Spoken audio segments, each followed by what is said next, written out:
For generations, we have been taught that we had to believe the story of the Exodus on faith alone. We were told that Mount Sinai, where Moses received the Ten Commandments, was located in Egypt, but there was no real evidence to make it believable. No pictures of left-behind artifacts, practically nothing to validate one of the most important stories of the Bible. The Bible says over 70 times that the Israelites went out of Egypt to Midian, which would be mostly or entirely modern-day Saudi Arabia. Is it true that there is very little evidence that the Exodus story happened, or have we actually just been looking in the wrong spot? While the theory of Moses and the Israelites being in Saudi Arabia is a relatively new theory to those of us in the outside world, it isn't new to the locals living there. We were frequently approached by Saudis eager to talk to Americans for the first time face to face. And one of the first things they would say with excitement was, "Did you know Moses was here? Let me show you where he and his people were."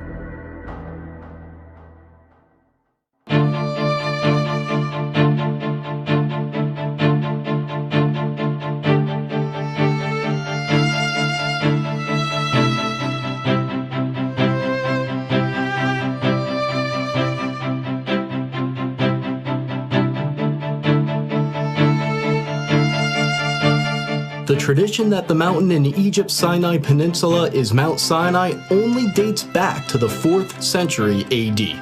New research based on Jewish, Christian, and Islamic sources indicate that there is a tradition that is 600 years older, and according to that tradition, Mount Sinai is in northwest Saudi Arabia. This other tradition points to Jabal Makla, a peak on the mountain range known as Jebel al-Lawz, as the true Mountain of Moses. Several historical sources, including Josephus, recorded that Mount Sinai is the highest mountain near a city that is today called Al-Bad. Locals refer to Jabal Makla as Jebel Musa, the Mountain of Moses. So you call this one Jabal Musa? Jebel Musa. One of the distinguishing features of this mountain is the blackened top that you can see right behind me. The Bible says that God descended upon Mount Sinai as a fire. The blackened peaks stick out from the surrounding areas, and the rocks are only black from the outside. Researchers disagree as to whether the blackened rocks are actual evidence of God descending upon the mountain as a fire like the Bible says, or whether it's natural volcanic rock. A small handful of Americans tried to sneak into this area in the late 1970s and the 1980s. They were arrested, and their photos and videos were confiscated by the Saudi police. Their evidence was lost. However, images and videos slowly began leaking out to the outside world. According to those who snuck in and were arrested, these sites were being kept secret by the Saudi regime, a theocracy that hid them from the world using fences and police and the threat of force. As I tried to understand why the Saudis were hiding this important site, I began reaching out to sources in the Islamic world. For 15 years, I've been in the fields of intelligence, counterterrorism, and international relations, and one of my best contacts had a story to tell. He used to belong to a jihadist group, and he even had meetings with Pakistani intelligence and close associates of Osama bin Laden. And now, he's speaking out for the first time. When I was in the jihad world, we all knew that the Mount Sinai was in Saudi Arabia. The people on the outside, even most Muslims, had no idea that it was there, because we fighters didn't want anyone to know about it. We all knew that the Saudi government hid it and protected it with security, and we all agreed with it. We believe that if a site, even a holy site, is visited by people and used for idolatry, it should be destroyed. But our hiding it, according to the Islamic law, is what saved it, so you can see it today and appreciate it.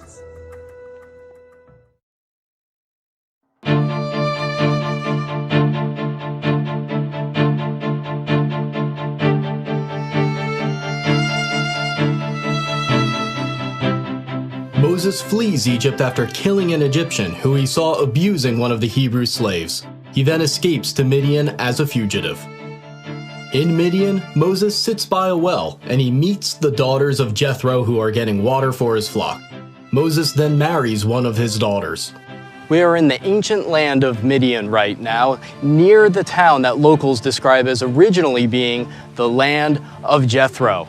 When we visited this area, multiple Saudis approached us to tell us this is where Jethro and Moses resided. They excitedly pointed to an ancient well that is fenced off and marked as an archaeological site. The Saudis have long believed that this is the well where Moses met the daughters of Jethro, and Muslims from around the world come to see it.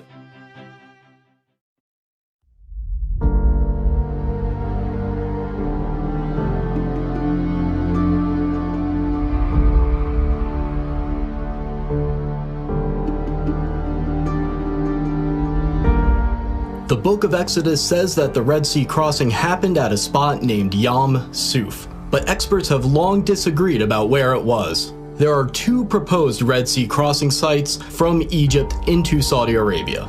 The first candidate is at the Straits of Tiran, at the bottom of Egypt's Sinai Peninsula. The second candidate is at Egypt's Nuweiba Beach. Dr. Glenn Fritz, who has a PhD in environmental geography, conducted a massive study of the land and all the historical references about where the crossing happened. He found only one exact match: Egypt's Nuweiba Beach.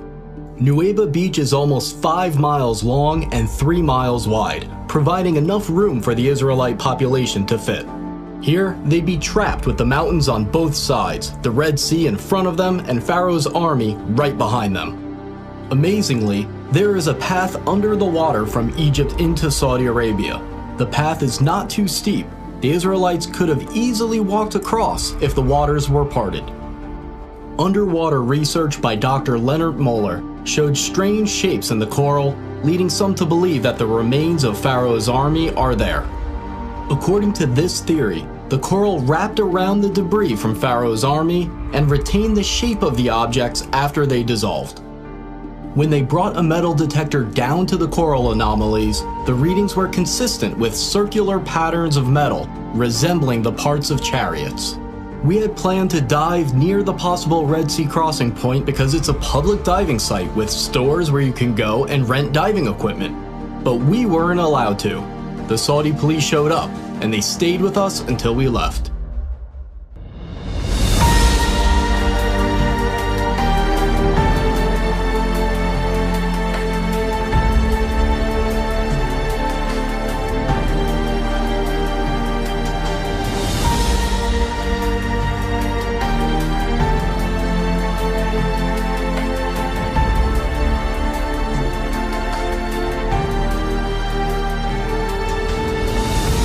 After the Red Sea crossing, Moses and the Israelites stop at a place near Mount Sinai named Elim. Desperate for water, they find a unique location with 12 wells and 70 palms. Along the path to the possible real Mount Sinai, there is a match for Elim with many palm trees and, to this day, 12 wells. Saudi locals pointed us to this location and specifically referred to it as Elim.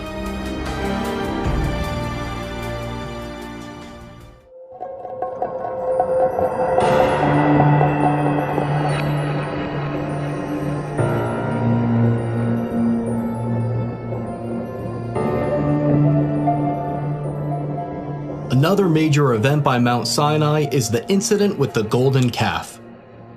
While Moses is up on Mount Sinai, some of his followers begin worshiping a golden calf. They place it up on a stand and begin worshiping around it, and they set up an altar in front of it. When Moses comes down from Mount Sinai, he destroys the golden calf and sprinkles its remains into the river that comes down from the mountain. Here, in front of the mountain, we have the remains of what may have been that golden calf worship site. Now behind me, in this fenced-in archaeological site that the Saudis are protecting, you see both a stand with many petroglyphs of cows and people worshiping cows, as well as a structure that is slightly lifted that may be the altar in front of the golden calf stand. there's a sign in Arabic and English warning intruders against going into the area. The local tradition that this is where the golden calf was is so strong that if you approach it, you'll be suspected of searching for gold. According to the Bible, the worshippers of the golden calf say, "These are your gods, O Israel." This verse indicates that there are multiple depictions of bulls as the Israelites are worshiping the golden calf.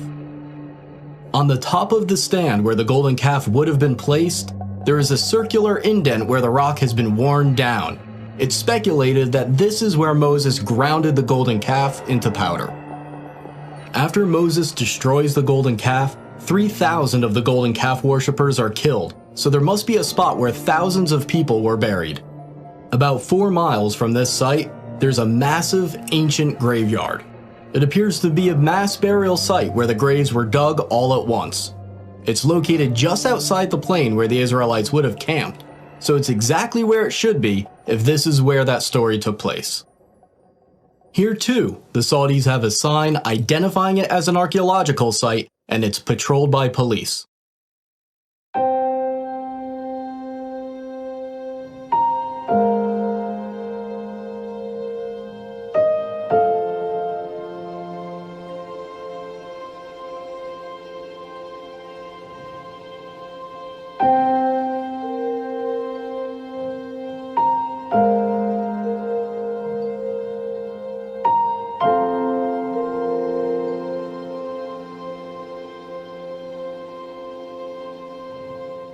The book of Exodus says that Moses built an altar of uncut stone at the foot of Mount Sinai and also set up 12 pillars to symbolize the 12 tribes of Israel.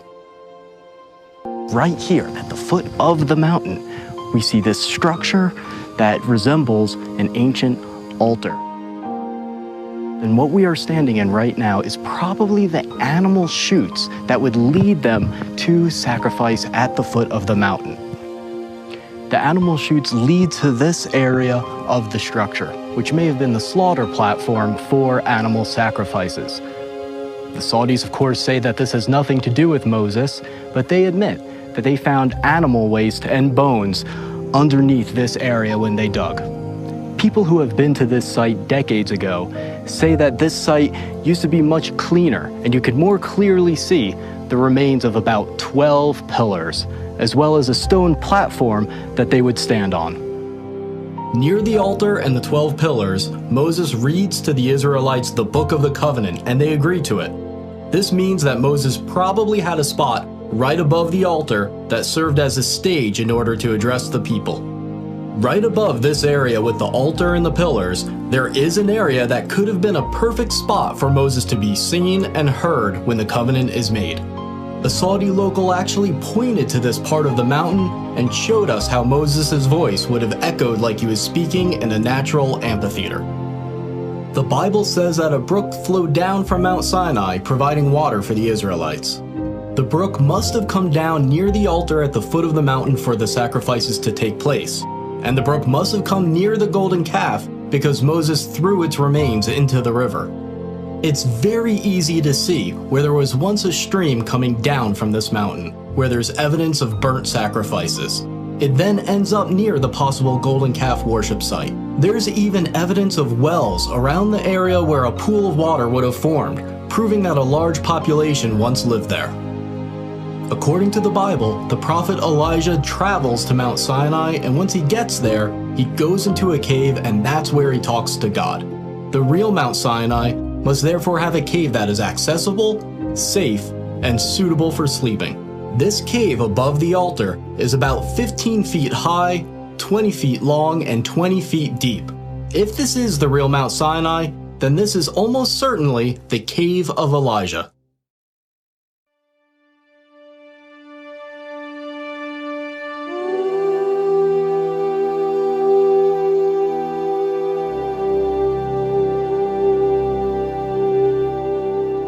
On the way to Mount Sinai, the Israelites camp where there's no water. Moses goes up to a distinct rock and strikes it with his rod, and miraculously, water pours forth for his followers. The historian Josephus said that the split rock could still be seen in his time, and it was so big that it could not have been moved. Is it possible that this split rock still remains today, testifying to the accuracy of this story? The answer is yes, and it is stunning.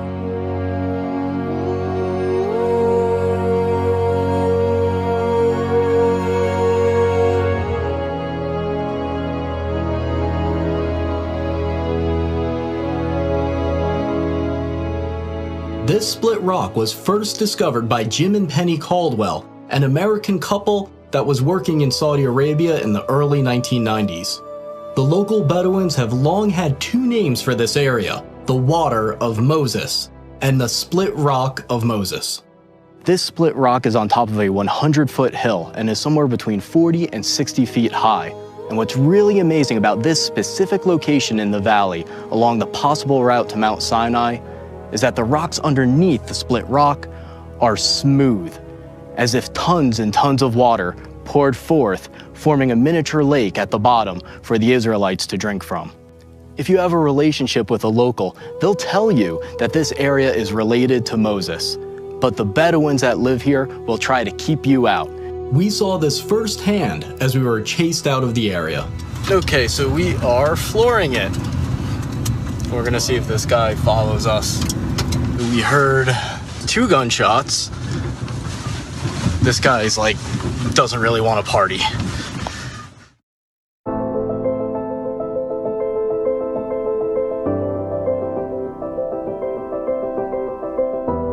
The Bible says the area near the split rock where the Israelites fought the Amalekites is named Rephidim, which means place of rest. Hebrew inscriptions we found there have been interpreted to say place of rest, the definition of Rephidim. Closer to the mountain, inscriptions have been found that Dr. Miles Jones, a scholar of ancient Hebrew, believes are talking about the battle with the Amalekites. He says one of the inscriptions refers to the death of an Amalekite. Nearby, there are 2 inscriptions that Dr. Jones believes are marking where a Hebrew mother and daughter died. The Bible says that God told the Israelites that they possess the land wherever the soles of their feet touch. Near the split rock and near the mountain, there are many inscriptions with an image of a foot and a sandal. Next to the image, there is Proto-Hebrew writing that means the sole of the foot. We also found inscriptions that were translated and found to refer to Yahweh, the Hebrew name for God. There's another area near the mountain named Wadi Musa, or the Valley of Moses. Here, a depiction of a menorah was found, and it might be the oldest depiction of a menorah known today. Now, a new eyewitness has come forward to reveal that the Saudis have been hiding the evidence of the Exodus since at least World War II. This man was an American pilot who met the King of Saudi Arabia. Bob Cornuke was one of the first people to reach Jabal Maqla in the 1980s, and he recently interviewed that pilot and made the footage available for this video. It's an honor to meet you. Well, thank you. Our lives have intersected possibly in something very historic, and we're talking about where the real Mount Sinai is located. And I had no idea that someone as far back as World War II would have seen the mountain and had been told that the mountain was the holy mountain of Moses. Did any of the Muslims tell you that that was a holy mountain? Oh yes. I guess everybody in the military knew it was holy. Yeah. Well, they forbidden me to fly around it, and it was off limits that I'd be killed either by God or by maybe some of them, I don't know. And when I took off, I was half scared to death. You bet I flew around it. But it was different than the rest of the mountains because it was black on top? Oh, it was a blackish green. It was dark enough to be somewhat frightening. You don't know what I really believe. I think it's Mount Sinai. I think God let me fly around it. That's what I think. I think He let you and me both live. Why haven't we heard about this other candidate for Mount Sinai? Why has almost the entire focus been on the traditional site despite its lack of compelling evidence. Think about how many things line up with the biblical story right here at this mountain. There's a beach and path where the Red Sea crossing could have happened, matching the biblical account. You can see how the Israelites could have camped near Elim with its 12 wells and 70 palms. Along the way to Jabal Machla, there's a split rock and area suitable for camping. There's a mountain referred to as the Mountain of Moses, with a large plain in front of it where millions of Israelites could have camped. You can see an altar of uncut stone at the foot of the mountain, where there's evidence of burnt sacrifices, right where it should be. There's evidence of bull worship, and you can see exactly how Moses would have seen the golden calf worship going on as he came down from the mountain. There's a brook that comes down from the mountain just like the Exodus story says. You can see right where the cave of Elijah might have been. All of these little details have to fit, and they fit. After I came back from the trip, people asked how I felt standing there where so few people have been able to. And the predictable feelings were easy to describe. The adrenaline, amazement, awe.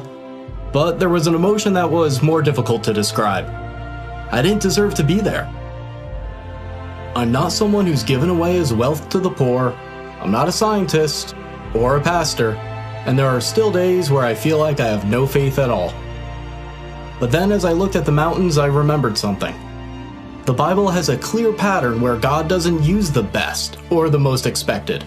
Even Moses was so insecure that he didn't want the job. Rather than using the most qualified, the pattern is that God uses the unexpected, the insecure, the flawed, the depressed, the doubter, the underdog. Every single person can make a difference, especially those that think they can't. As you watch this, the Saudis are constructing a super city that is planned to be 33 times the size of New York. If all of us don't take action, Saudi construction in the area may destroy key evidence and prevent excavation for the foreseeable future. To try to stop these sites from being threatened, we have set up a website and a nonprofit organization to support further research and to convince the Saudis to preserve the sites so they can be saved and investigated. We're entering a period that we have never been in before, one where this footage and other evidence of the Exodus and the Bible overall are only a click away for anyone on Earth with an internet connection. And as these sites are revealed, it will change the Middle East forever and impact the billions of people who follow Judaism, Christianity, Islam, and those with no faith at all. The world is about to change.